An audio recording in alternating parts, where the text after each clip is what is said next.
vous êtes ici, non pas dans la maison natale de Rousseau, mais de la maison qui a été construite après la destruction de la maison de Rousseau, mais on est vraiment dans un lieu très symbolique. Il y avait deux entités, l'espace Rousseau, qui gérait cette maison pendant quelques années, et puis la maison de la littérature, je passe sur les détails. Ces deux entités ont fusionné il y a quelque temps pour donner naissance donc à cette maison Rousseau et de la littérature, avec un conseil formé d'une dizaine de personnes, certains venant de l'espace Rousseau, d'autres de la maison de la littérature. Alors, nous avons beaucoup d'ambitions, peu de moyens pour l'instant, comme je viens de dire. Ces ambitions, c'est non seulement de rappeler ce que fut et ce qu'est Rousseau, c'est quand même un Genevois dont on parle encore beaucoup, qui est dans certains domaines encore très actuel, il faut quand même le dire. Je fais une petite parenthèse, regardez sur ce qu'il a écrit, j'entendais l'autre jour une émission, Edouard, sur France Culture, sur Rousseau, ce qu'il a dit sur l'égalité homme-femme. Eh bien, je dois dire que même encore à l'heure actuelle, et dans certains cantons suisses, on ne parle pas comme ça. Donc, bon, je ferme la parenthèse. Donc, l'actualité de Rousseau, essayer aussi de rappeler aux générations des écoles, aux générations actuelles, ce qu'a été, ce qu'est Rousseau, la pensée de Rousseau. Aussi une maison de la littérature, et je dirais aussi, on a beaucoup discuté, Sylviane, toi et moi, la maison des littératures aussi. Nous sommes une ville internationale. Il y a à peu près 50 000 fonctionnaires internationaux qui vivent à Genève, qui viennent de tous horizons. Et c'est vrai qu'on a toujours été, depuis que Genève est une terre d'accueil, on a toujours été récipiendaire d'écrivains et d'écrivaines venant du monde entier. Je disais un jour ici un instant que quand j'étais maire de Genève, j'avais rappelé que Musil, grand écrivain autrichien, était mort en 1942 à Genève. Sa femme, qui était juive, l'avait fait incinérer, Musil, et avait dispersé ses cendres sur le Salève. À l'époque, on pouvait encore aller sur le Salève jusqu'à fin 1942. Après, la zone libre du côté d'Annemasse était occupée malheureusement par les Allemands nazis. C'était plus possible. Et j'avais fait faire un buste, qui est toujours au cimetière des Rois, pour rappeler que Musil était très attaché à cette ville, qu'il est mort. Et j'avais demandé à un sculpteur qui s'appelle Bavo, qui est le neveu de celui qui a voulu assassiner ce Suisse qui en 1938 a voulu assassiner Hitler, qui n'a malheureusement pas réussi, et qui a été guillotiné dans des conditions atroces par les nazis allemands. Allez au cimetière des Rois, vous verrez, il y a toutes sortes d'écrivains qui viennent de tous horizons, non seulement Borges, un qu'on oublie souvent, n'est-ce pas, Mme Pietri, c'est Ludwig Hohl. Ludwig Hohl était un très grand écrivain allemand qui vivait dans la misère à Genève, on l'oublie souvent, dans une cave à la Jonction, qui se promenait dans le tram avec son chat. Et c'est un très grand écrivain, un très grand écrivain. Les Allemands, les Autrichiens nous rappellent sans cesse que Ludwig Hohl fut un grand écrivain et qui devrait être un petit peu remis au goût du jour. C'est vraiment, Genève est un carrefour des littératures et nous voulons vraiment qu'ici, cette maison qui va être rénovée prochainement devienne une sorte, comme on disait au 19e, de ruche avec des invités de tous horizons, de tout pays. On a aussi le projet d'accueillir ICORN, qui est une association internationale qui accueille les écrivains en résidence, qu'ils soient exilés ou qu'ils soient des écrivains qui veulent venir passer quelque temps à Genève. Et je pense que c'est une expérience aussi qui sera très intéressante. Le coût de l'opération, c'est à peu près 6 millions. On a déjà trouvé à peu près 3,5 millions dans le privé.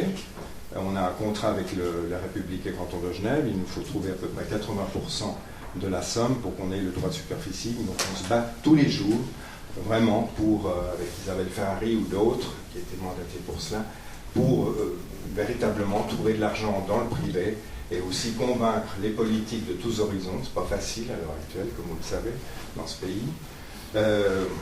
Comme dans d'autres aussi, convaincre qu'il faut vraiment une maison Rousseau de la littérature qui, dans cette vieille ville de Genève, soit un phare et qui puisse véritablement accueillir le plus de débats possible, le plus d'intellectuels et qui soit vraiment à l'écoute aussi de la population pour pouvoir être un lieu de rencontre. Voilà, alors je vous remercie d'être venus nombreux ce soir. Aidez-nous, regardez notre site internet aussi. Il y a aussi un petit prospectus avec le plan de la rénovation. Tout cela, nous l'entreprenons avec beaucoup d'enthousiasme et d'espoir. Nous espérons que vous en parlerez aussi autour de vous. Il faut vraiment que les Genevoises et les Genevois soient au courant de ce projet. Nous sommes aussi, bien évidemment, en lien avec la Société de lecture, avec la Société des arts, avec toutes ces sociétés qui, dans la vieille ville et aux alentours, offrent un peu de la même façon que nous. Je pense que c'est important qu'on maintienne ce lien. Nous battons aussi pour, bien sûr, le monde de l'édition en Suisse romande. Nous nous battons aussi pour le maintien des librairies. Nous regrettons que malheureusement le peuple suisse ait dit non au prix unique du livre. C'était une erreur. Les romans avaient vu juste, les Suisses allemands n'ont pas vu juste. C'est pas la première fois. Depuis le 9 février, nous le savons. Bref, mais nous ne perdons pas espoir avec M. Berset et avec Isabelle Chassot, qui est une excellente directrice, qui vient d'être nommée directrice de l'Office fédéral de la culture. Je crois qu'on a beaucoup d'espoir pour aller de l'avant et retrouver d'autres solutions, puisque le peuple n'a pas voulu de ce prix unique du livre qui a fait ses preuves en France. On peut le dire, il y a toujours des critiques, mais je crois que ça fait ses preuves. Donc voilà, merci d'avoir eu la patience de m'écouter. Je passe la parole à ma directrice, entre guillemets, Aurélia. Merci.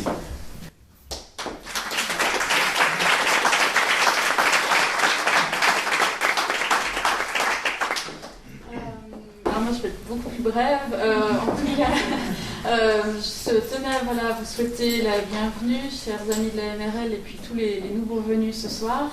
Je voulais encore rajouter, juste vous rappeler que nous accueillons régulièrement des auteurs donc, venus de Suisse romande, mais de partout ailleurs aussi. Et pour vous tenir au courant de nos différentes soirées, n'hésitez pas à vous inscrire à la newsletter en laissant simplement votre adresse mail à l'accueil ou directement sur notre site. On fait à peu près 2-3 rencontres par mois et voilà. Et je voulais encore dire... donc voilà, ce soir nous avons le plaisir d'accueillir un jeune écrivain de 21 ans qui est la véritable révélation littéraire de ce début d'année avec son roman En finir avec Eddie Bellegueule. Je vais laisser le soin à Agnès Van Ouvong, qui est écrivaine et enseignante à la faculté des lettres de l'Université de Genève, qui coordonne le cours donc, en études genre à l'université et qui vient surtout de publier aussi son premier roman, Après l'amour, aux éditions Mercure de France. Donc voilà, je me réjouis de vous retrouver en tout cas à l'une de nos prochaines rencontres et je vous souhaite une excellente soirée.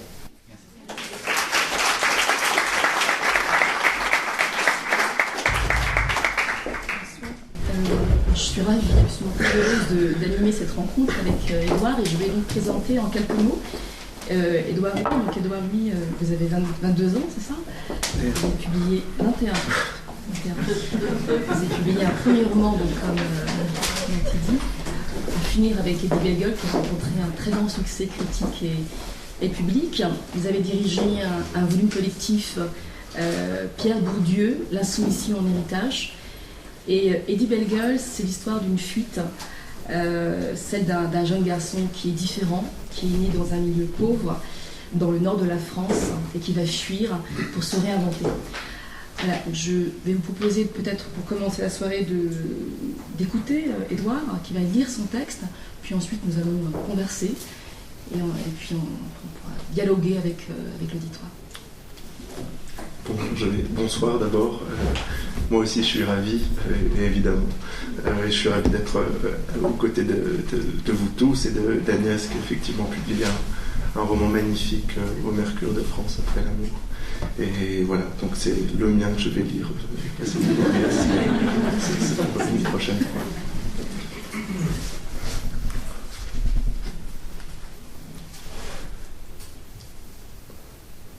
De mon enfant, je n'ai aucun souvenir heureux. Je ne veux pas dire que jamais, durant ces années, je n'ai éprouvé de sentiment de bonheur ou de joie. Simplement, la souffrance est totalitaire. Tout ce qui n'entre pas dans son système elle le fait disparaître. Dans le couloir sont apparus 2 garçons, le premier, grand, aux cheveux roux, et l'autre, petit, au dos voûté. Le grand cheveu roux a craché, prends ça dans ta gueule. Le crachat s'est écoulé lentement sur mon visage, jaune et épais, comme ces glaires sonores qui obstruent la gorge des personnes âgées ou des gens malades, à l'odeur forte et nauséabonde. Les rires aigus, stridents des 2 garçons regardent, il en a plein la gueule, ce fils de pute. Il s'écoule de mon œil jusqu'à mes lèvres, jusqu'à entrer dans ma bouche.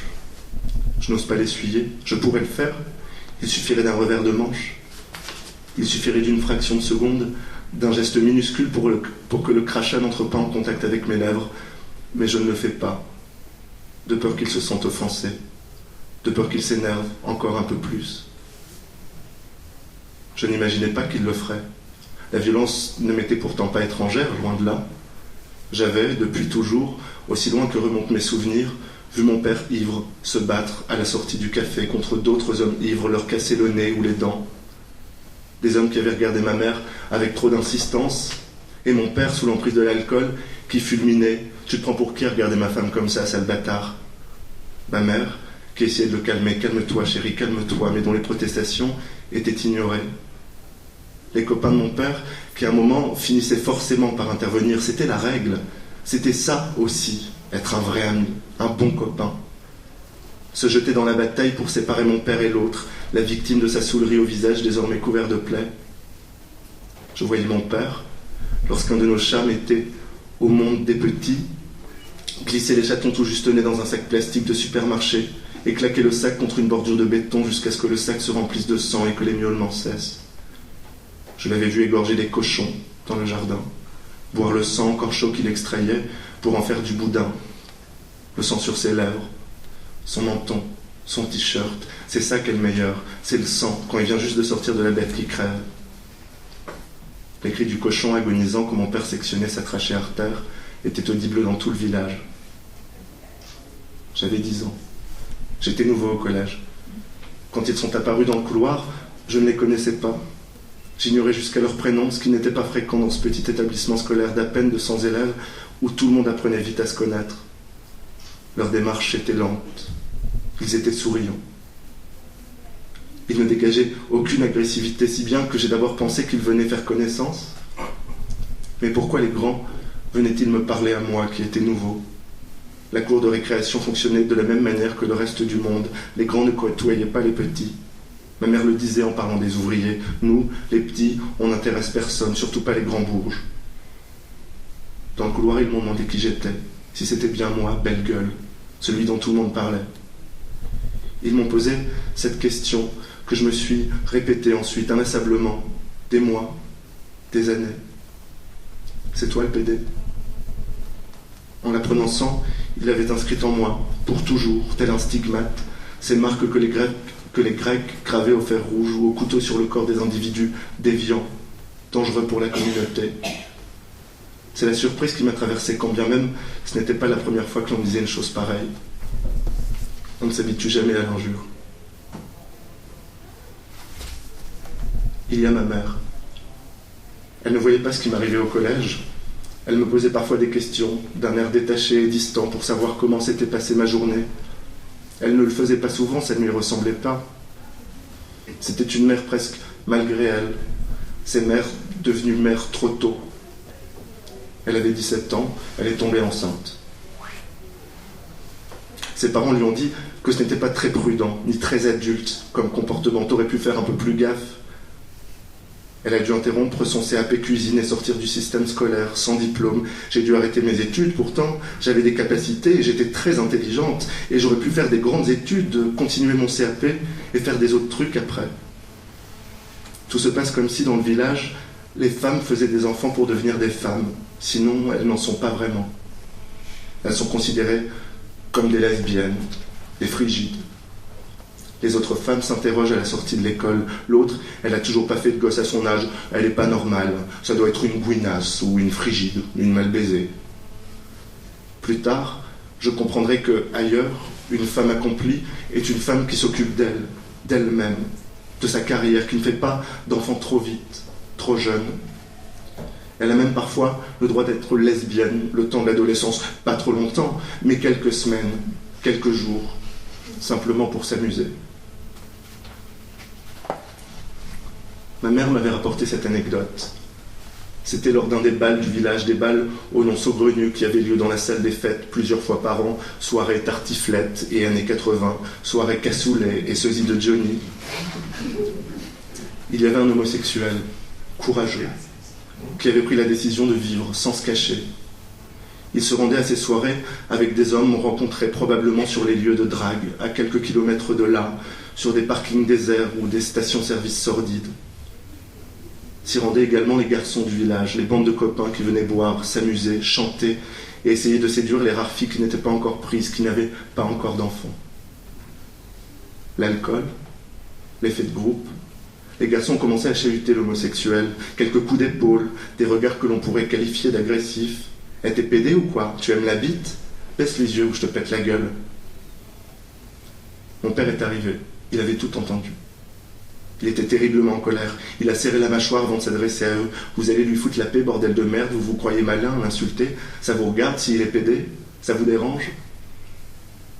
Il leur a dit de rentrer chez eux. « Faites plus chier. » Il était à deux doigts de leur tomber dessus, a conclu ma mère. Ma mère m'avait aussi relaté cet épisode de la vie de mon père quand, vers 20 ans, il avait décidé d'arrêter l'usine, de tout quitter, pour partir pour le sud de la France, dans le sud de la France. Il a dit merde à son patron, c'est pas facile, tu sais, tu te rends bien compte, ici, les gens ils bougent pas. Ils commencent l'usine, après le collège, puis ils restent dans le village, toute leur vie, ou alors ils s'installent dans un patelin pas trop loin. Ton père, lui, il s'est carrément barré. Mon père est parti.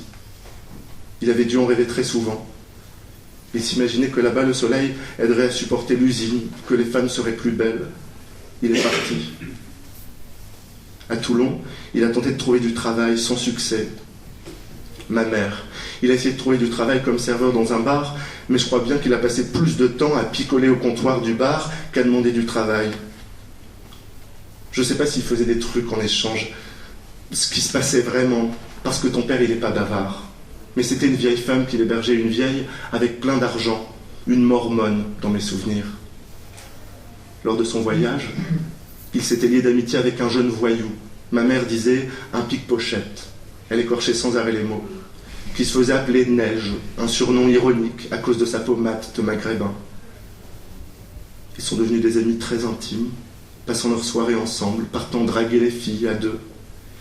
Ils ont été inséparables plusieurs mois, avant que mon père ne revienne dans le Nord. Ma mère ne savait pas pourquoi.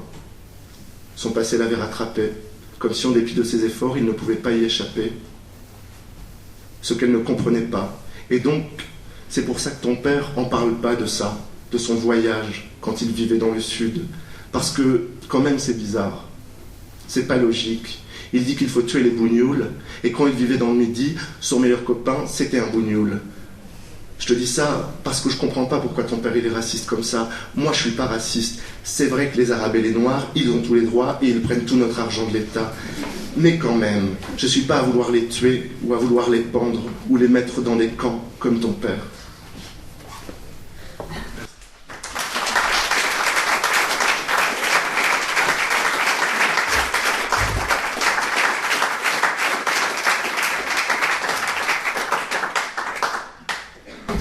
Est-ce que vous pourriez nous parler de la genèse de ce premier roman? Comment ce projet est-il né et qui est Eddie Bellegueule?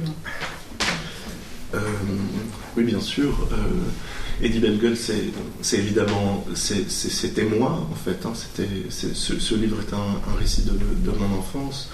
Vous savez, il y a Claude Simon qui dit toujours, qu'il le disait dans un livre et qu'il l'a répété ensuite, qui disait moi j'ai pas d'imagination, que j'écris sur ma vie, j'écris ma vie, et je me reconnais beaucoup là-dedans, donc je n'ai pas eu la capacité d'inventer des choses dans ce livre, et donc c'est l'histoire de mon enfance, l'histoire du village dans lequel j'ai grandi, des gens qui m'ont accompagné, des gens qui m'ont entouré, etc.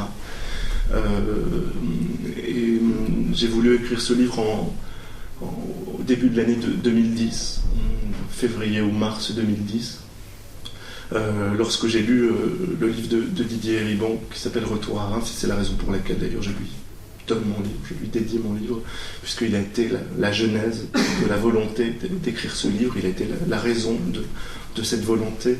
Et c'est un livre qui a été pour moi tout à fait fondateur, qui était un livre qui m'a véritablement bouleversé. J'ai lu Retour à Reims, qui raconte donc l'histoire d'un jeune gay des classes populaires qui fuit son milieu pour aller vivre à Paris, vivre sa vie gay à Paris, mais aussi vivre une vie intellectuelle où il va fréquenter un monde intellectuel, en l'occurrence Foucault, Bourdieu dont il était ami, etc. Et puis devenir comme ça un auteur, un sociologue reconnu. Et quand j'ai lu Retour à Reims de Didier Ribon, je me suis dit, mon Dieu, c'est mon histoire, ce livre. Et très vite, je me suis rendu compte que je ne vivais pas à Paris, je ne lisais presque pas de livres, je n'avais pas envie d'écrire de livres. Donc en fait, c'était pas du tout mon histoire. Et c'était plutôt une sorte de fantasme et de projection que j'avais. Et je crois que c'est là un des rôles vraiment très importants de la littérature. C'est cette capacité à produire des fantasmes, à produire des aspirations, à produire des façons de se penser autrement. Et donc voilà, pour répondre à votre question, la genèse, c'est Didier Ribon qui m'a fait me fantasmer autrement, jouer un rôle chaque jour, jusqu'à ce que ce rôle devienne vérité. Et en l'occurrence, cette vérité-là, c'était celle d'être un auteur et d'écrire ce livre. Votre livre, Édouard, porte la mention roman. Et pourtant, le contenu dépasse le cadre romanesque, la fiction, puisque tout ce qui est dit, tout ce qui est écrit est vrai. Dites-vous, c'est d'ailleurs ce qui est polémique dans la réception de ce texte, c'est que vous affirmez que ce qui est écrit a été vécu. Et c'est d'ailleurs cette vérité qui est insupportable, à savoir l'homophobie, le rejet, l'exclusion, etc. Est-ce que vous voulez dire un mot sur ça? Oui, bien sûr. Lorsque j'ai remis le manuscrit du livre à l'éditeur, j'ai beaucoup hésité en fait sur la mention comme ça, le petit roman qui est en dessous du titre. D'abord parce que c'est très violent pour soi aussi de dévoiler son enfance, de dire son enfance. Ce titre, par exemple, est un titre que j'avais choisi, que j'avais désiré. Donc quand j'ai remis le manuscrit à l'éditeur, il avait ce titre, et en fait, à mesure qu'approchait la date de parution, je devenais complètement dingue, j'ai des prédispositions, mais j'ai appelé l'éditeur, j'ai dit je ne veux pas ce titre parce que je ne voulais pas que le nom Eddie Bellegueule, contre lequel j'avais tant lutté, contre lequel je m'étais tant battu, j'avais déployé tant de stratégies à mentir, etc., à sans cesse pour éviter que les gens sachent qu'à un moment de ma vie je me suis appelé comme ça, que j'étais terrifié de voir ce nom sur la couverture d'un livre. Et c'était un combat avec l'éditeur, et je pense que l'éditeur a eu raison, parce que maintenant je suis très content d'avoir mis ce titre. Et donc tout ça pour dire que ça s'articulait aussi à la mention roman, d'une part pour moi, d'autre part parce que j'avais peur de blesser des individus. Je me disais que roman me protégerait, ce qui est évidemment un échec total de ma part. Un échec total, parce que mon entreprise littéraire aussi consistait à désingulariser le plus possible ce que je disais, à ne pas pointer des individus, à ne pas parler d'individus, mais à parler de discours, de mécanismes, de structures qui dépassent les individus et qui n'ont rien à voir avec les individus. Eddie Bellegueule, c'est plein d'autres gens, c'est pas Eddie Bellegueule. La mère d'Eddie Bellegueule, c'est une figure de cette mère, etc. D'une mère des classes populaires, exclue du système scolaire très tôt, dépossédée d'une certaine forme de langage, etc.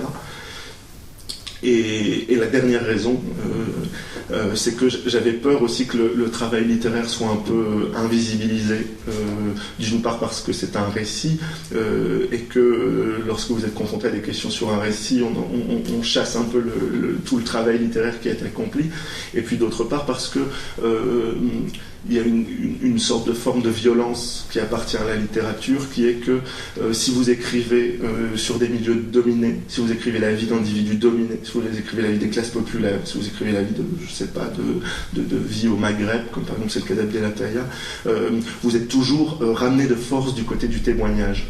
c'est un témoignage, c'est pas une œuvre littéraire, ça disparaît tout à fait. Alors que si Simone de Beauvoir écrit son enfance dans le 6e arrondissement, on lui dit beaucoup moins, voilà un témoignage d'une réalité, etc. Donc comme s'il y avait des sujets qui appartenaient au réalisme, à la réalité, et d'autres, c'est-à-dire les vies bourgeoises et les privilégiés, qui seraient de l'ordre de l'art pour l'art, en fait. Et donc roman, pour moi, c'était une manière de défendre tout le travail que j'avais accompli, qui m'a quand même fatigué beaucoup. Est-ce que vous assumez le terme, donc on est dans cette dialectique du mentir vrai, en fait, pour reprendre le terme d'Aragon. Est-ce que vous assumez ce terme d'autofiction? Est-ce que ça vous intéresse? Ou ce roman est-il biographique? Enfin, qu'est-ce que, par rapport à cette question du genre littéraire, où est-ce que vous inscrivez? Je dois dire que j'ai toujours un peu de mal avec ces catégories, notamment catégories auxquelles je suis confronté puisque je suis étudiant, et autofiction, autobiographie, écriture sur soi, écriture de soi, écriture dans soi, écriture hors de soi. Je m'y perds totalement et du coup je ne sais pas ce que j'ai fait en fait au moment où je l'écrivais. Je pensais pas m'insérer dans une de ces catégories. Je me suis dit je veux écrire et comme disait Dumézil, la méthode c'est le chemin une fois parcouru. Donc je me suis pas dit je vais faire une œuvre comme ça, je l'ai faite. Et puis un jour je me suis réveillé, je l'ai ouvert et je me suis dit bon alors c'est ça que j'ai fait. Et donc cette catégorie d'autofiction, je ne sais pas, je sais pas, je ne sais pas. En tout cas il est important en effet pour moi de défendre ce lien entre littérature et vérité. Voilà, c'est d'essayer de créer les liens les plus forts possibles entre la littérature et la vérité. Tout à l'heure, vous citiez Claude Simon, je n'ai pas d'imagination, phrase que vous reprenez à votre compte, mais moi, je n'y crois pas un instant, surtout de la part d'un auteur. Est-ce que c'est ça, les limites de l'autofiction? Non, je crois pas. Je crois pas parce que toute autofiction qui en vaut le coup, qui en vaut la peine, je crois est une autofiction aussi qui réussit à dépasser le cadre de l'ego, le cadre de soi-même, justement pour, comme je disais tout à l'heure, essayer de mettre en avant des mécanismes, des structures, etc. et de dilater comme ça les réalités qu'on exprime de façon à ce que les individus puissent les recevoir en fait, et puisque c'est pour les lecteurs qu'on écrit, c'est pas pour soi en partie, mais c'est avant tout pour autrui. Moi, la vie d'Eddie Bellegueule, je la connais, donc l'écrire pour moi, ça m'intéressait pas beaucoup. Et donc voilà, ce qui est intéressant, c'est évidemment cette question de toujours réussir à articuler sa trajectoire, l'individuel, à des choses qui dépassent sa propre trajectoire. C'est pour ça aussi que dans le livre, il est beaucoup question des femmes, de la place des hommes à l'usine, etc. En fait, quand on fait le décompte, il y a presque autant de chapitres sur les autres que sur Eddie Bellegueule. Parce que justement, on ne peut pas comprendre ce qu'est Eddie Bellegueule, on ne peut pas comprendre ce qu'il dit, on ne peut pas comprendre ce qu'il fait, on ne peut pas comprendre ses choix si on ne le resitue pas dans l'ensemble de la structure, dans l'ensemble du village, dans l'ensemble de ce monde qui le conçoit, qui le construit, qui le façonne. On a souvent essayé de tirer votre roman du côté du témoignage comme pour atténuer la dimension littéraire de la chose. Pourquoi vous êtes étudiant, vous vous intéressez à Bourdieu, vous avez un travail de recherche théorique. Pourquoi est-ce que vous avez choisi le genre du roman plus que l'essai, par exemple? À quoi sert la littérature pour vous? Édouard, a-t-elle pour vocation de rendre compte du réel et des vies qui sont vécues dans ce village, par exemple, ces femmes et ces hommes? Bien sûr, quand j'ai lu Retour à Reims, et puis c'est un livre qui m'a... Parce que ça, c'est aussi une des belles capacités du livre, c'est d'ouvrir des champs, en fait. Le livre, il n'ouvre pas à lui-même, donc pas seulement à lui-même. Donc quand j'ai lu Retour à Reims, ensuite j'ai lu Foucault, Bourdieu, Duras et toute la bande. Et du coup, je me suis longtemps posé la question de la forme qu'allait prendre mon travail, parce que je pourrais presque dire que la volonté politique a été première dans mon travail. Je me suis dit, je veux dire ça, je veux montrer ça, je veux m'insurger contre ça, je veux me battre contre ça. Et ensuite, je me suis dit qu'il fallait trouver la forme qui serait la plus adéquate à ce combat politique qui était premier, à cette ambition politique qui était première. Et il m'a semblé qu'en effet, la littérature était la plus forte. D'abord parce que je voulais dire la violence, je voulais écrire la violence, et que le travail sur le langage que permet la littérature me semblait particulièrement intéressant pour montrer la violence, cette violence du langage, cette violence qu'on peut jamais défaire d'un langage. La violence, c'est toujours la violence d'un certain langage. Et évidemment, dire homosexuel, c'est pas la même chose que de dire pédé, tapette, enculé, ou c'est pas la même chose de dire arabe que bougnoul. Et donc en fait, il y a des censures qui pèsent sur l'écriture théorique, que Bourdieu a très bien montré dans son livre sur Heidegger, comment l'écriture de la théorie chez Heidegger l'a censuré sur certaines choses, et la littérature me semblait l'espace où je pouvais dire ça. Vous soulignez tout à l'heure le lien entre littérature et vérité. On sait que le privé est politique, et d'ailleurs si on réfléchit, on peut se dire que tout est politique. Est-ce qu'on peut tout dire, Édouard ? Oui, en tout cas, il y a cette ambition de rousseauiste, justement, qui était celle de tout dire. Et du coup, moi, au moment où j'écrivais En finir avec Edith Bellegueule, il y a évidemment des choses, comme je disais tout à l'heure, qui me gênaient, que j'avais peur de dire, parce que je me disais c'est intime, c'est privé, c'est presque indécent. Par exemple, je ne sais pas, les interactions avec ma mère, ou les parties de sodomie avec mes cousins dans le hangar quand on avait 9 et 10 ans, etc.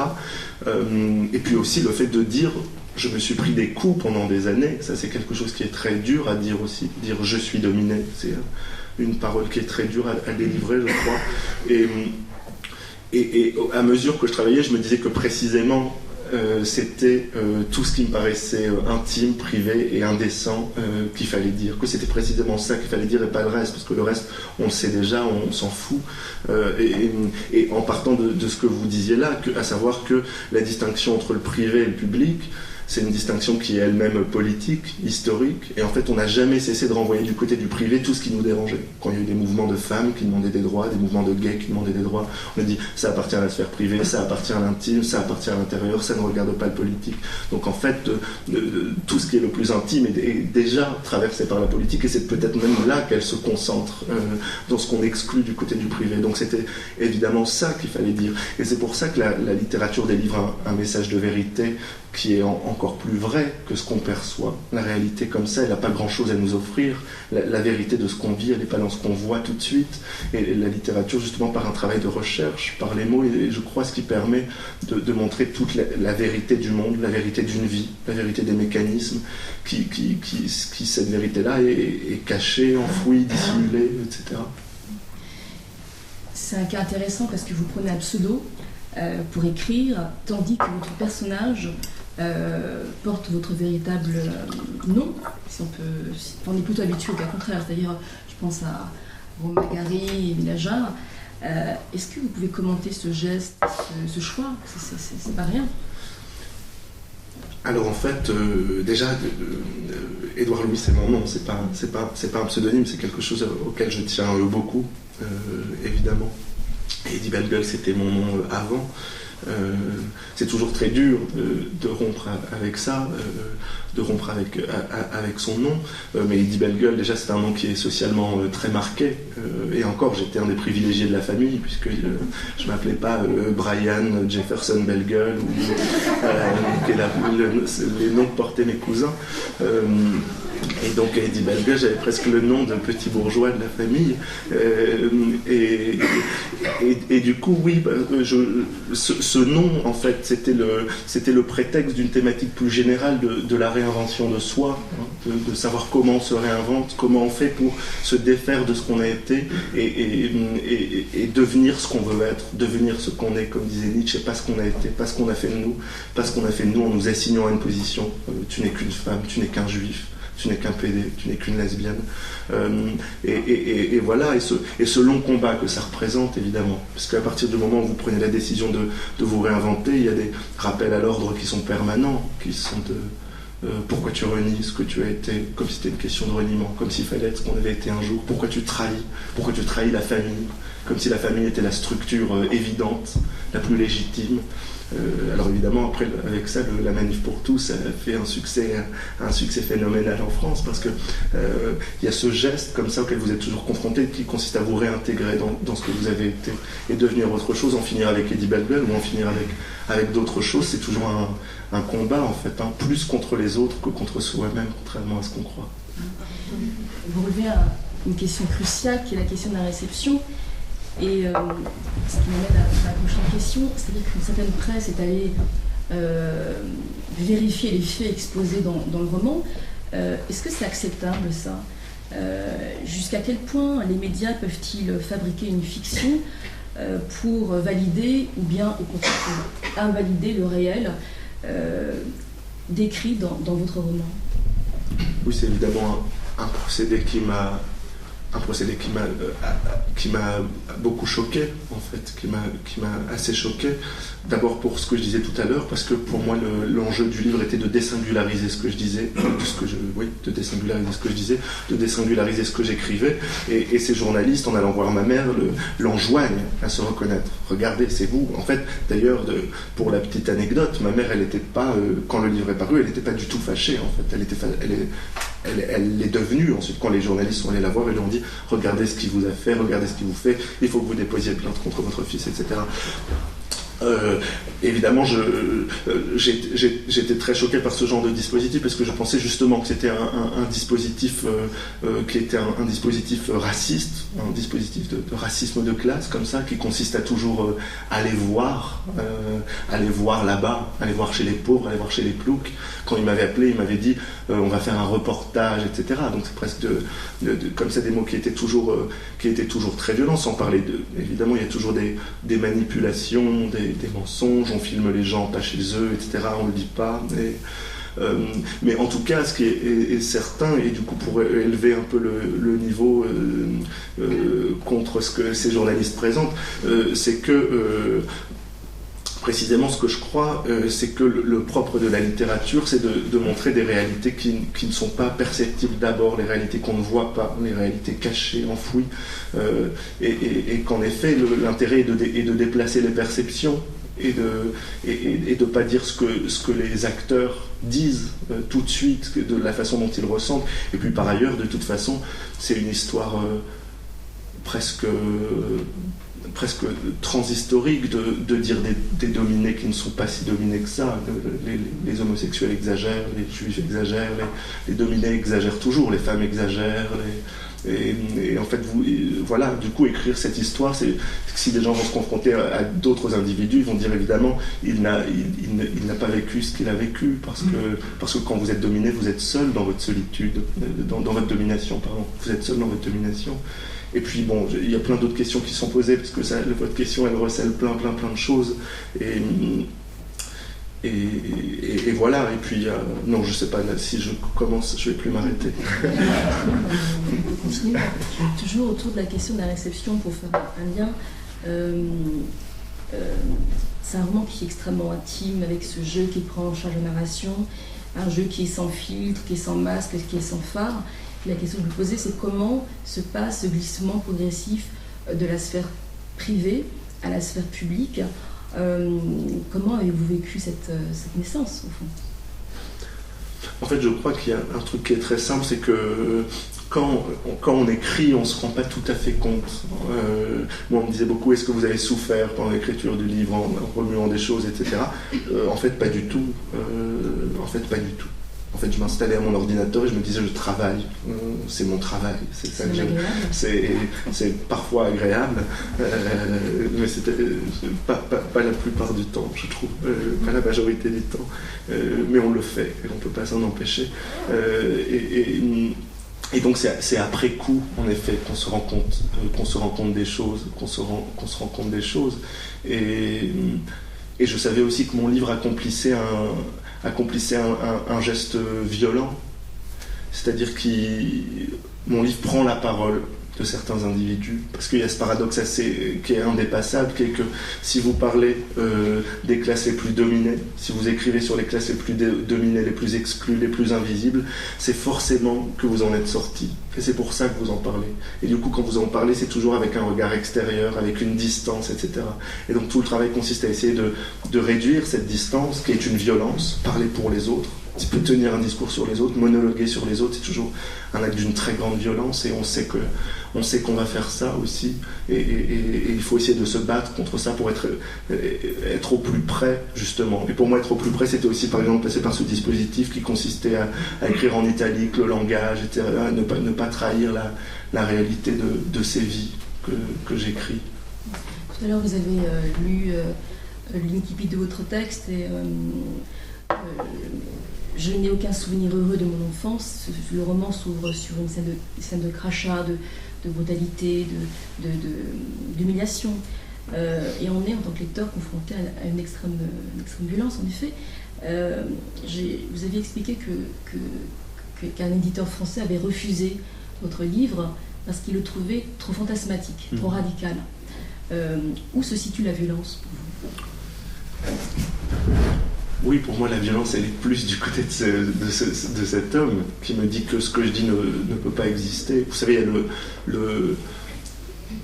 a en fait, on pourrait dire que l'idée de l'exagération est vraiment une sorte d'invariant du discours conservateur, du discours réactionnaire.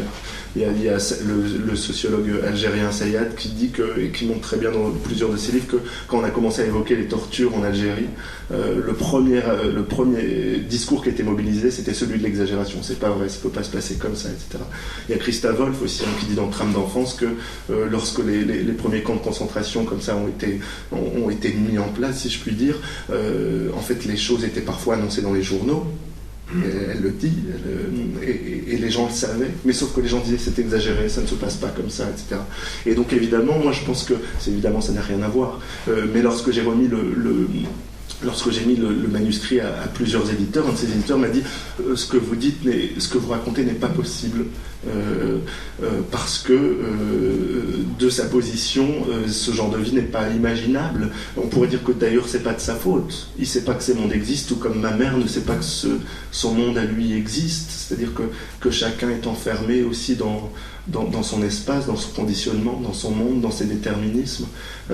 Mais c'est évidemment un geste d'une extrême violence. Et qui m'avait dit aussi, les personnages que vous décrivez sont caricaturaux. Mais qu'est-ce que c'est une caricature, vous voyez ? Pour moi, la caricature, c'est jamais qu'une question de point de vue. C'est où on se situe dans le monde social, et c'est la distance qui produit l'effet de caricature. Si je ramène ma mère au jardin du Luxembourg et qu'elle voit les grandes bourgeoises en tailleur Hermès, elle va dire mais ce sont des caricatures. Évidemment, on est toujours la caricature de quelqu'un. La caricature est toujours une histoire de point de vue, mais du coup, c'est un discours, une parole qui est très dure de dire ça, de réduire des individus à la caricature, je trouve. La violence est un espace littéraire, c'est votre projet d'écriture. Comment travaille-t-on le lien entre la langue et ce thème de la violence ? Est-ce que l'écriture vient comme un flot ? Est-ce qu'on peut la canaliser ? Et comment vit-on cette plongée dans la violence ? C'est-à-dire que lorsque j'ai commencé à écrire le livre, il y avait en effet ce projet politique dont je parlais tout à l'heure, qui était aussi un projet qui passait par la violence, le fait de traiter la violence, de me dire je veux écrire la violence, je veux faire de la violence un espace littéraire, comme Duras a fait de l'amour ou de la folie un espace littéraire, comme Guibert a fait de la maladie un espace littéraire. Et donc j'avais vraiment cette ambition d'écrire la violence, et notamment dans la première scène, en fait, je pensais à Jean Genet, qui raconte dans Miracle de la Rose qu'on lui crache dessus, en raison de son homosexualité. Et il y a cette phrase très célèbre de Genet qui dit les crachats sont des roses, les crachats étaient des roses. Et moi j'ai toujours été un peu marqué par cette phrase, et je me suis dit, comme si la littérature voulait dire rendre les choses belles, rendre les choses esthétiques, rendre les choses lyriques, rendre les choses acceptables. Et à partir de ce moment-là, je me suis dit c'est absolument le contraire que je veux faire, tout en ayant évidemment une admiration sans borne pour Jean Genet. Et en fait, non, la violence ne vient pas comme un flot, en fait. elle est longue à venir, elle est difficile à venir parce que aussi le travail consiste, je crois, à construire cette violence. Je veux dire, à la construire déjà dans la structure du livre, etc. Et puis aussi, dans la mesure où écrire ce livre, pour moi, c'était m'arracher à Eddie Bellegueule, c'était écrire contre Eddie Bellegueule, et en l'occurrence contre tout ce que Eddie Bellegueule ne percevait pas comme violent à l'époque, qu'il percevait comme évidence. Évidemment, les crachats, ils comprenaient que c'était violent, mais par exemple, la mère qui dit « moi, j'ai pas fait d'études, etc., pourtant j'aurais aimé en faire », il percevait pas ça comme violent. Ça, c'était pas violent pour lui, c'était l'évidence, c'était la vie, c'était une parole d'une personne qui disait qu'elle avait pas pu faire d'études. Et donc écrire la violence aussi, c'était faire une sorte de retour sur soi pour voir là où était la violence et là où on la percevait pas comme ça, parce que c'est ça la ruse de la violence. C'est son invisibilité. Il y a des formes visibles, mais qu'est-ce qu'elle cache en dessous de ça? Et toute la violence qui fait la vie, qui fait le monde, qui fait une vie. C'est ça que j'ai voulu mettre en avant, donc c'est évidemment du coup pas un flow, mais un travail de construction et de reconstruction, comme s'il fallait la faire advenir, cette violence. Et vous raturez beaucoup, vous réécrivez beaucoup Oui, pour les détails pratiques, j'ai mis 2 ans à écrire le livre, et je sais pas, j'écrivais 10 heures par jour, 8 ou 10 heures par... Enfin, ça dépendait des fois. Il y a aussi il y a ce beau livre de Jean-Philippe Toussaint. J'aime pas beaucoup Jean-Philippe Toussaint par ailleurs, mais il a écrit un livre que j'aime bien qui s'appelle L'urgence et la patience sur l'écriture, où il dit comme ça, l'écriture c'est des phases d'urgence et des phases où on n'écrit pas qui se succèdent comme ça. Je trouve que c'est très beau et très vrai. Mais oui, j'ai dû faire une quinzaine de versions, et quand je vois la première d'ailleurs, elle n'avait rien à voir, ce n'est pas du tout le même livre, mais c'est ça qui est intéressant dans l'écriture. Si je sais ce que je vais écrire, à quoi bon le faire, c'est pas très intéressant. Quand on écrit si près du réel, parce que c'est ce que vous faites, et qu'on puise dans une matière qui est la vie, même enfin, l'altérité et l'autre, est-ce qu'on doit négocier avec ces personnages? Autrement dit, comment votre entourage a-t-il reçu ce texte? Vous parlez d'autres mères, je pense à vos amis par exemple, vos frères et sœurs. C'est-à-dire que quand j'ai écrit le livre, je les ai assez peu consultés, à part ma mère et ma grand-mère que j'allais voir régulièrement, pour qu'elles me parlent un peu des histoires de notre famille, des histoires du village, des choses qui m'avaient échappé, des choses que j'avais oubliées, etc. Je ressentais ce besoin de cette matière, d'avoir cette matière-là. Et d'ailleurs, au début, j'allais voir ma mère et je l'enregistrais avec un dictaphone. Et quand je me suis dit, je vais faire comme ça, je vais faire une partie du langage que moi j'écrirai, une autre que je retranscrirai. Et en fait, en retranscrivant ça, et en montrant à mon plus proche ami à qui je montrais ce que j'écrivais,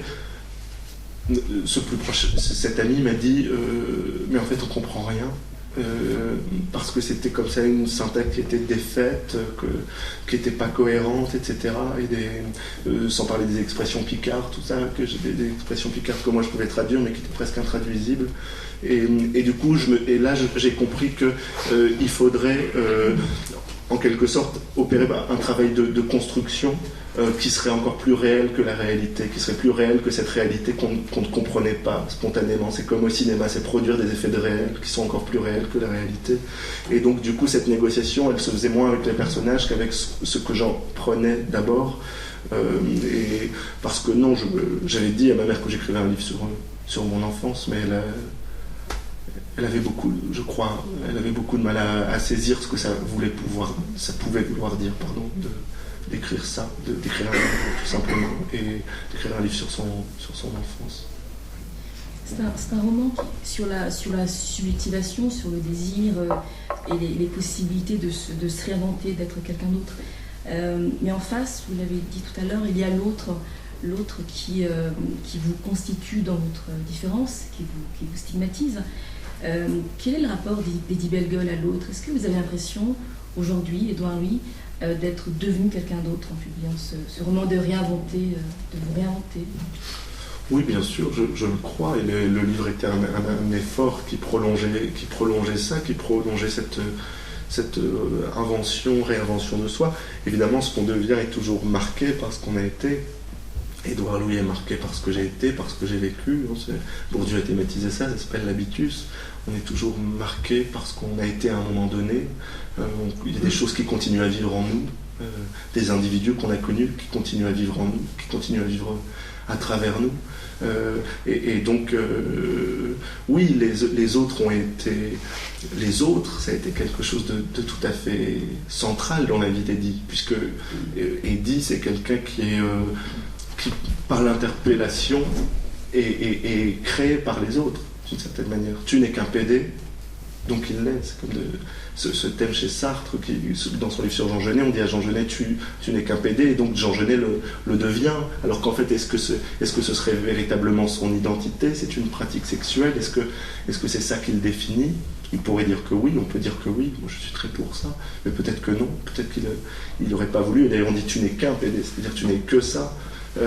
Et donc Eddie est défini avant les autres, par les autres, avant même de se définir lui-même, avant même d'avoir le désir, pour les garçons qui est quand même venu très vite, mais les autres sont là, et la parole des autres est là. Et vous parliez tout à l'heure de fuite. En vérité, le livre est moins le récit d'une fuite, je crois, que vraiment le récit d'une abjection, et la fuite vient à la toute fin, en fait.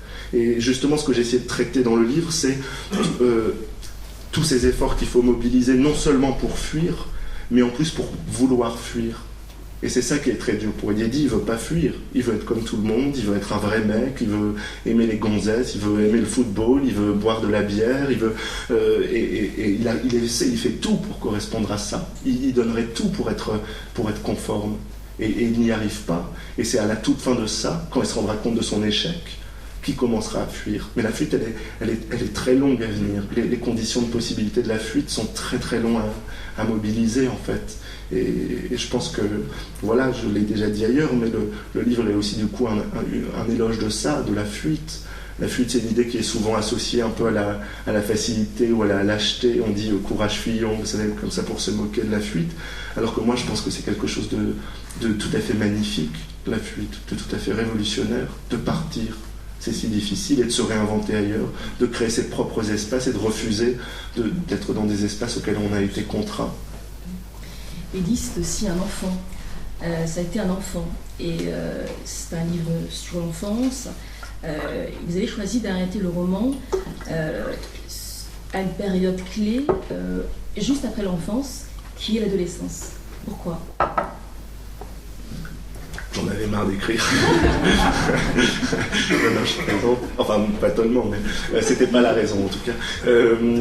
C'est que non, j'avais l'impression qu'en fait une boucle se fermait, qu'un tout se fermait, que j'avais dit ce que j'avais à dire en fait. J'avais décidé de dire ça, et ça je l'avais dit. Et d'autant que la suite me paraissait une toute autre histoire, me paraissait être toute autre chose, parce que au moment où Eddie part et qu'il arrive au lycée, la violence change. La violence homophobe reste. Il arrive, il est là depuis 3 minutes et demie, et on lui dit déjà pédé. C'est très étrange d'ailleurs, les gens qui m'ont dit vous présentez les classes populaires comme étant homophobes, et la bourgeoisie comme étant blanche de tout, enfin j'aime pas d'ailleurs cette expression blanche de tout racisme, mais de toute homophobie, mais en tout cas pure de toutes ces choses-là, alors qu'en fait je consacre à peu près 12 lignes à ce nouveau monde, et il y a déjà l'injure dans ces 12 lignes. Donc c'est très bizarre aussi sur les perceptions qu'on a. Comme quand on m'a dit, je sais qu'en général il ne faut pas très réagir à ce qu'on nous dit et plutôt imposer ses propres questions, mais ça c'est assez intéressant. Des personnes qui m'ont dit, vous dites qu'il y a de l'homophobie dans les milieux populaires, mais il y en a aussi ailleurs. Comme si je dis, mais je ne le voyais pas, j'habite à Paris, j'ai vu les manifestations de ces derniers mois. Mais la question c'est, est-ce que si j'avais écrit un récit sur l'homophobie dans le 16e arrondissement de Paris, on m'aurait dit, il y a aussi de la violence dans les classes populaires. Et ça je ne crois pas. Et en fait là se révèle tout un rapport aux classes sociales, à la perception des classes sociales, etc. Et voilà, et donc si je le finis là, c'est parce qu'après il se passe autre chose, et parce que après c'est surtout parce que la violence homophobe est quand même moins présente quand même, c'est vrai. Il y a une distribution différentielle de l'homophobie selon les espaces du monde dans lequel on est. Il est évident qu'il est plus difficile d'être gay dans un milieu ouvrier que dans un milieu culturel du 11e arrondissement de Paris. Je sais que c'est une idée qui dérange beaucoup de gens, mais je pense que mon livre aussi défend cette idée-là, le partage différentiel de la précarité d'une vie. Et après ça, c'est une autre violence qui prend le pas, c'est une violence qui est plus de l'ordre des classes, justement la violence sociale, la violence de ce fait d'être un transsujet, de ne pas se sentir à sa place. Donc c'était un autre livre. À propos d'autres livres, on est un peu dans les coulisses là. Est-ce que le prochain roman parle de ce départ, de ce après l'adolescence, après l'enfance? Non, le deuxième livre est autobiographique aussi. Je l'ai commencé il y a à peu près 1 an, en fait, parce que le temps de l'édition est souvent un temps un peu dilaté, comme tu le sais, Agnès. Et du coup, entre le temps où on signe le livre, il y a du temps. Et donc j'ai en effet entrepris un autre livre, mais qui ne sera pas la suite. J'avais envie de parler d'autre chose. Tout à l'heure, on parlait de l'écriture, de la langue, et pour en finir avec Eddie Bellegueule, il y a cette juxtaposition de langue. Vous évoquiez Genet, qui parlait de cette langue de l'ennemi, la langue bourgeoise, versus la langue des pauvres, des exclus, etc. Comment vous avez travaillé cette construction? En fait, c'est une question qui m'a beaucoup taraudé tandis que j'écrivais le livre, parce que, évidemment, Genet m'a beaucoup marqué, Annie Ernaux aussi, Didier Ribon, je l'ai dit, et tous les trois se sont beaucoup interrogés sur cette question de la langue de l'ennemi, c'est-à-dire qu'est-ce que c'est que d'écrire avec la langue de la littérature, c'est-à-dire la langue des privilégiés, quand on parle des mondes exclus, des mondes dominés, etc., qui sont justement dominés dans ce rapport au dominant et à la langue dominante.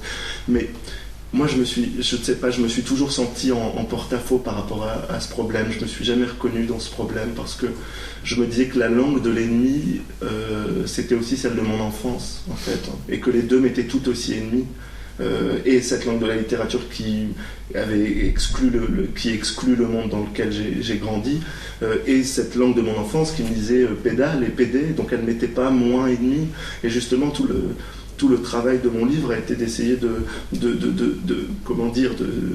travailler sur ces deux langues qui étaient comme deux langues que je percevais comme ennemies, tout simplement, qui se répondent toutes les deux, qui s'excluent toutes les deux, qui s'affrontent toutes les deux, et qui ont aussi traversé Eddie et qui m'ont ensuite traversé. À savoir que ces italiques, si je les mets en italique précisément, c'est aussi parce que je voulais créer la confusion, je voulais que parfois on ne sache pas si c'est Eddie qui parle ou si c'est ses parents, parce que Eddie parlait de cette façon-là aussi, c'était aussi son langage, c'était pas un enfant différent, c'était un enfant qui était constitué comme différent, mais il n'était pas différent, il ne voulait pas l'être d'ailleurs. Donc vous pensez au lecteur, vous pensez au dessinateur, vous écrivez pour quelqu'un, Édouard? Oui, moi je crois qu'on écrit toujours pour quelqu'un, consciemment ou non. C'est l'idée que défend Sartre dans Qu'est-ce que la littérature, c'est qu'il y a toujours une adresse quand on écrit, consciemment ou non. Donc il dit, tant qu'à faire, autant prendre conscience.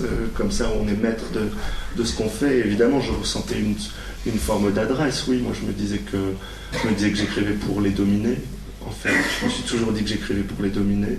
Et pour eux, c'était à eux que je m'adressais. Quand bien même certains, justement, en raison de leur domination, n'auraient pas accès au texte. Mais les dominés, ça fait beaucoup de monde, parce que c'est rare d'être dominant. Vous imaginez, comme c'est rare d'être, je ne sais pas, un homme bourgeois, blanc, hétérosexuel, qui vit dans une capitale. Vous imaginez, c'est presque impossible. Il y en a très peu, j'en connais très peu. Et voilà, et justement, on est tous traversés par des mécanismes de domination qui nous font exister comme on existe, et on se débat avec ça, et c'était ça que je voulais écrire aussi. Il y a, Édouard, la famille qu'on a et celle que l'on choisit. Vous avez évoqué, vous mettez en exergue une phrase de Marguerite Duras, que je cite, très belle phrase. Pour la première fois, mon nom prononcé ne nomme pas. Le roman est dédié à Didier Ribon, lorsqu'on pense à des récits de transfuges de classe, on songe à Annie Ernaux, que vous citez. Je pense à Bourdieu, qui aussi, à sa façon, un transfuge de classe. Tous ces écrivains, ces intellectuels, se sont comme arrachés à leur milieu. Est-ce que vous reconnaissez parmi ces auteurs, est-ce qu'il y a une filiation d'écrivains? Oui, bien évidemment. Quand je disais tout à l'heure que je m'étais reconnu et fantasmé dans le livre de Didier Héribon, je me suis fantasmé aussi comme appartenant à une dynamique. Je me suis inventé une filiation en me disant voilà. Je m'inscris dans la filiation de Bourdieu, de Duras, de Thomas Bernhardt et d'autres. C'est une filiation qui met un peu la pression quand même. Mais oui, évidemment, c'est très important, surtout dans une trajectoire de transfuge de classe ou même dans une trajectoire de guet, tout simplement. C'est quelque chose que Foucault a beaucoup traité, par exemple l'amitié comme mode de vie aussi, la filiation non seulement d'auteurs qui sont morts, etc., mais aussi l'amitié pour se réinventer hors des cadres, se réinventer autrement. C'est une idée à laquelle je tiens beaucoup, donc c'est des amis vivants et des amis qui ne sont plus, mais voilà, de pouvoir non seulement se réinventer soi-même, mais aussi réinventer les espaces dans lesquels on se meut, est quelque chose qui me semble oui, tout à fait important, tout à fait déterminant. Mais si, à l'inverse, si on se plaît dans des milieux auxquels on a appartenu tout de suite, c'est évidemment très bien. Ce que je veux dire, c'est que ce qui compte absolument, c'est d'avoir le choix. C'est le choix qui fait la différence, de rester ou de partir. Je ne dis pas que de rester c'est mal, mais si on veut rester, c'est très différent que si on est contraint à rester. Comme chez Didier Héribon, il y a deux pôles dans l'écriture, il y a deux actes, il y a deux gestes. Partir et écrire, partir et s'arracher, mais est-ce qu'on peut revenir un jour? Est-ce qu'on peut revenir un jour? Je ne sais pas, parce que oui, Didier Héribon, comme Jean-Luc Lagarce par exemple, raconte que quand ils reviennent, c'est impossible, qu'on n'arrive plus à se parler, qu'on n'arrive plus à se... C'est tout le travail de Lagarce, ces longs monologues dans Juste la fin du monde, par exemple, qui est très autobiographique, ces monologues qui se superposent, ces paroles qui se superposent de Louis, donc de Jean-Luc Lagarce, et de sa mère, par exemple, et ces paroles qui n'arrivent jamais à se rencontrer. Et quand elles se rencontrent, c'est que pour produire de la violence, que pour produire des disputes, ou produire des malentendus. Ces longues tirades à la fin desquelles un des personnages dit pardon, qu'est-ce que tu as dit, voilà, donc revenir, non, c'est très dur. Vous êtes souvent contraint en retour par les injonctions et les rappels que j'évoquais tout à l'heure, et du coup on se bat contre ça. Mais voilà, en tout cas, ce qui est certain, c'est que revenir, je ne sais pas, mais ce qui est sûr, c'est que j'ai pas l'impression d'avoir trahi. Ça, c'est aussi une thématique au centre du travail d'Annie Ernaux, comment on se vit quand on a trahi son milieu. Moi, je ne crois pas du tout que je l'ai trahi, parce que je crois que c'est précisément parce que j'en suis parti que je peux me battre, et que c'est parce que j'ai quitté ce monde-là que je ne trahis pas. Parce que Eddie, c'est pas quelqu'un qui voulait se battre, c'est quelqu'un qui rêvait de conformité, justement, qui était homophobe aussi. Je dis qu'à un moment il dit pédé à un garçon, qui était raciste, qui était... et c'est précisément parce que je pars que je ne trahis pas. Le livre s'achève sur un rire. Le rire des autres, le rire du narrateur. Et je cite la phrase, j'espère que bon, j'y vais quand même. Les autres rient, moi aussi. Qu'est-ce que c'est que ce rire? Est-ce que c'est un rire de soulagement? Est-ce que c'est un rire cathartique? Non, en fait, non. En fait, je voulais justement refermer une boucle et dire que ce rire, c'était le même que celui du début, où on crache au visage d'Eddie. Et c'est-à-dire, Eddie rit comme pour transformer la situation en blague. Comme pour lui, rire, c'est une manière de refuser la réalité de ce qui est en train de lui arriver. Parce que ce qui a probablement de plus dur au monde, et on en parlait tout à l'heure, ce qui a probablement de plus dur au monde, c'est de dire je suis dominé. Et si Eddie s'était défendu, il aurait dit ce qui se passait réel, et donc je suis dominé par les autres qui m'insultent, qui m'interpellent, qui me disent PD. Et donc il rit comme pour fuir, comme pour faire fuir la réalité de cette situation. Je crois que c'est des raisons pour lesquelles, par exemple, quand Bourdieu a publié La domination masculine, il a été attaqué très très très violemment par des femmes, souvent, comme si cette idée, quand Bourdieu explorait la domination masculine, était insupportable pour les femmes. Et une des choses, d'ailleurs, qui m'a le plus étonné à la publication du livre, c'était de voir que la plupart des gens qui m'attaquaient étaient des gays, en fait. Étaient des gays. Et voilà, comme si cette idée de dire les homosexuels sont à l'intérieur de rapports sociaux dominés était quelque chose qui était inacceptable. Et c'est ça qui arrive à Eddie. Il ne veut pas dire je suis dominé. Alors il rit, comme ça il dit, c'est une plaisanterie et c'est pas réel. Je ne suis pas dominé, je ris avec vous. Merci beaucoup, Édouard. On va peut-être laisser la parole au public. Rire ou pas, d'ailleurs.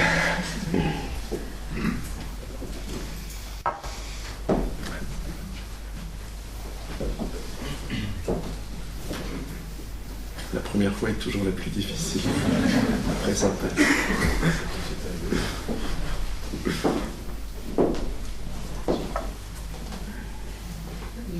C'était une question par rapport à la première phrase de l'incipit. C'est presque une citation de Pérec plus un mot. Est-ce qu'il y a par hasard un lien? Parce que, en fait, les italiques, je me demandais si c'était emprunté, détourné à Pérec.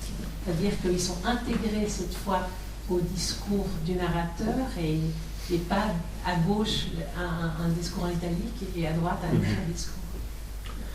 En fait, oui, c'est ça, la phrase de Pérec, c'est de mon enfant, je n'ai aucun souvenir, oui, c'est ça? C'est ça. Oui, en fait, je ne suis pas du tout un lecteur de Pérec, et donc je n'ai pas du tout lu Pérec au moment où j'ai écrit, et je crois que je ne l'ai pas lu depuis la publication du livre. Pour ces deux points-là, en fait, la première phrase, je pensais beaucoup plus aux premières phrases de Violette Leduc. Ma mère ne m'a jamais donné la main. Comme ça, ces premières phrases très violentes, etc. Et c'est plutôt ce geste-là que j'avais envie de m'approprier. Et quant aux italiques, d'abord, c'est quelque chose que j'ai mis du temps à construire comme ça. En fait, quand j'ai commencé à écrire le livre, j'écrivais moi ce que je lisais. Et je faisais des longs passages comme des passages de théâtre où je mettais ma mère et j'ai mis longtemps avant de les intégrer au texte, mais du coup je n'ai pas emprunté ça à Pérec tout simplement parce que je ne l'ai pas lu. Voilà. C'est très différent, de toute façon ça n'a rien à voir. Mais effectivement c'est tellement intéressant de savoir que d'avant ça a été écrit théâtralement parce que je me demandais comment ça avait été fait. Ça c'est extraordinaire, c'est peut-être le plus fort de ce texte, enfin c'est comment ça surgit et que ça ne vous appartient pas en même temps. Ce qui fait qu'il y a une distance pour le lecteur qui n'est jamais dans l'adhésion à la haine en quoi que ce soit. Et je trouve que là, il y a un chef-d'œuvre de ce point de vue-là. Merci Sylviane, vous êtes gentille. Vous voulez m'épouser, c'est ça? C'est ce que vous essayez de dire. Elle a tout ce qu'il faut. Elle a tout ce qu'il faut.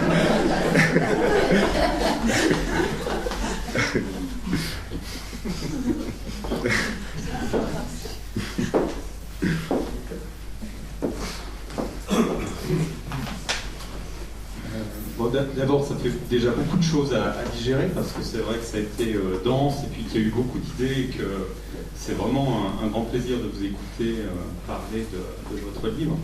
Vous avez un petit peu abordé la question sur justement le changement de milieu social et puis moi je m'interroge beaucoup, j'aimerais que vous alliez un peu plus loin sur ce sujet-là, est-ce que finalement c'est sortir vraiment du milieu social? Est-ce que c'est sortir d'un monde dans lequel on souffre de sa différence, de son homosexualité, de l'homophobie? Est-ce que l'un va avec l'autre? C'est un petit peu ce que j'ai compris, c'est un peu ce qui est sous-tendu, et je me demande si finalement, est-ce que c'est une quête dans laquelle vous êtes encore engagé? Et parce que vous dites qu'à Paris encore, l'homophobie est encore présente, même si vous en souffrez probablement pas de la même manière, mais vous la voyez sous vos yeux. est-ce que c'est une quête d'un monde idéal dans lequel l'homosexualité, en tout cas, ne souffre plus du tout d'homophobie, et ce lien avec le fait de changer d'identité, parce que c'est quand même, votre changement de nom, c'est quand même vraiment sortir de votre première identité. Enfin voilà, je vous laisse avec ça. Merci. Non, évidemment, oui, c'est sortir d'une classe ou d'un milieu, mais évidemment ce changement il peut se faire d'autres manières. Moi je dis c'est échapper à mon milieu ce que Marx aurait appelé le lumpenprolétariat, le sous-prolétariat. Mais il y a, je sais pas, Delataya qui écrit comment il a quitté le Maroc où il étouffait en tant que gay aussi, ou Simone de Beauvoir qui raconte comment elle a quitté la bourgeoisie catholique étriquée dans laquelle elle se sentait pas bien du tout. Et donc voilà, c'est effectivement la quête d'autre chose, d'un espace dans lequel on se reconnaîtrait mieux, un espace dans lequel on vivrait mieux. Évidemment, c'est toujours une certaine forme de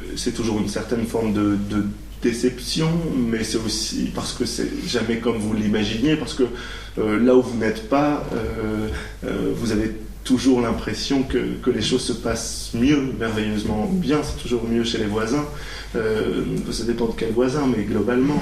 Et donc oui, c'est cette quête d'autre chose, et c'est la quête du coup à un moment d'Eddie qui part autre part, et il y a cette déception qui est que là on lui redit PD, mais quand même il y a en effet une différence, et les milieux que j'ai fréquentés ensuite, dans lesquels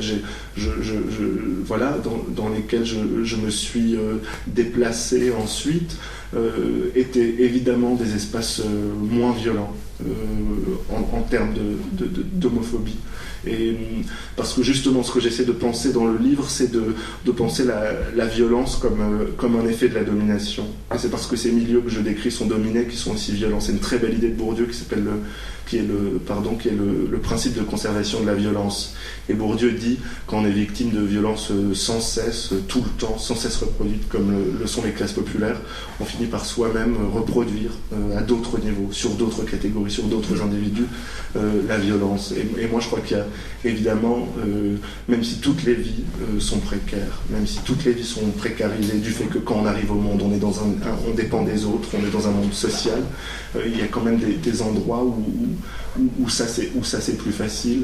Et il est évident aussi qu'à un moment donné, pour moi et pour Eddy Bellegueule, la bourgeoisie a été quelque chose qui a été émancipateur, que les armes de la bourgeoisie étaient la culture, les études, la ville. C'est des choses qui ont été tout à fait émancipatrices, tout à fait libératrices. Et c'est un discours qui est difficile de tenir à l'intérieur de l'espace de la gauche, justement à cause de ces vieilles perceptions de classe, qui sont des perceptions racistes d'ailleurs. Il faut pas critiquer les classes populaires parce que c'est les bons sauvages, gentils, regardez-les. Et puis Eddy Bellegueule, combien de fois on m'avait dit ça, de « change surtout pas de nom, c'est tellement drôle », comme si j'avais envie d'être drôle sans le faire exprès. Et vous voyez, et du coup c'était aussi se battre contre cette perception politique-là qu'on peut avoir, et de montrer qu'il y a une distribution différentielle de la violence selon les mondes. Et il est évident qu'à Paris je souffrais tous les jours d'ouvrir les journaux et de me voir insulté en tant que gay, de me voir infériorisé, de me voir entendre dire vous n'avez pas le droit à ces droits-là alors que d'autres catégories y ont droit. Bien sûr c'était quelque chose de très violent, mais ça n'avait rien à voir avec ce que j'ai vécu quand j'étais enfant, et ça je crois que c'est important de le dire, très important de le dire. D'ailleurs, les gays qui m'ont fait des reproches sur le livre sont des transfuges qui ont fait tout pour quitter leur milieu social, et qu'une fois qu'ils l'ont quitté, disent mais non, dites pas ça, c'est merveilleux, etc. Alors pourquoi ils ont mis autant d'énergie à partir? Voilà. Et ça s'inscrit dans une quête qui se poursuit? Oui, bien sûr. Cette quête-là, je crois que c'est le néant, comme dit Sartre, et ce dans quoi on se projette, pour devenir toujours autre chose à partir de ce qu'on est.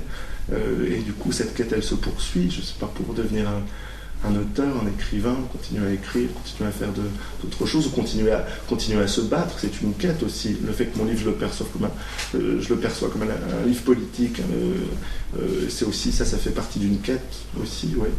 une quête pour la fin de la violence, tout simplement.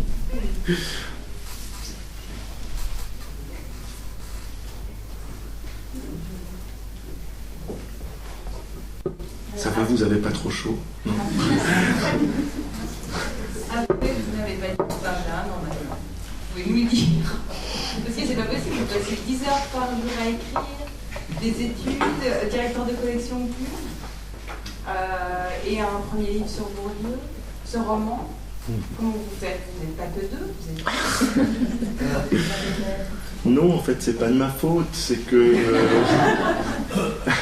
moi, ce que je crois, parce que c'était une question, oui, qu'on m'avait beaucoup posée à la publication du livre, mais moi, ce que je crois, le facteur d'explication que je me donnerais à moi-même, si je puis dire, c'est que je me suis senti traversé par des choses très fortes, par une violence très forte, et j'avais cette violence en moi, il fallait absolument la transformer, il fallait absolument en faire autre chose, je ne pouvais pas la garder en moi, et c'est passé par cette...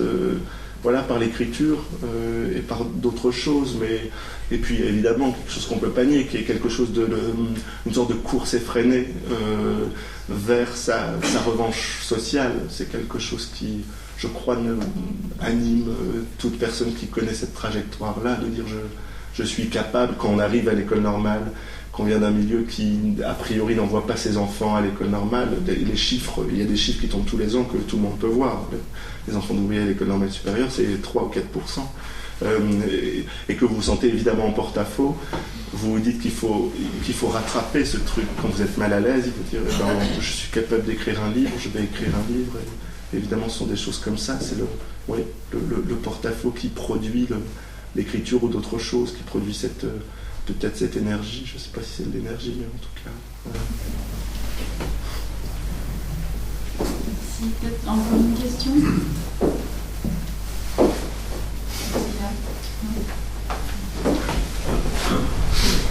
Alors moi, ce qui me surprend, c'est qu'on est entre le roman et l'autobiographie. Mais vous avez un roman qui est quand même qui est pas un très grand roman. Vous avez choisi des choses qui nous font en un temps record traverser votre vie dans les moments importants. Et moi, la question que je me pose, c'est le choix. C'est comment vous avez réussi à extraire la moelle de toutes ces années en si peu de pages.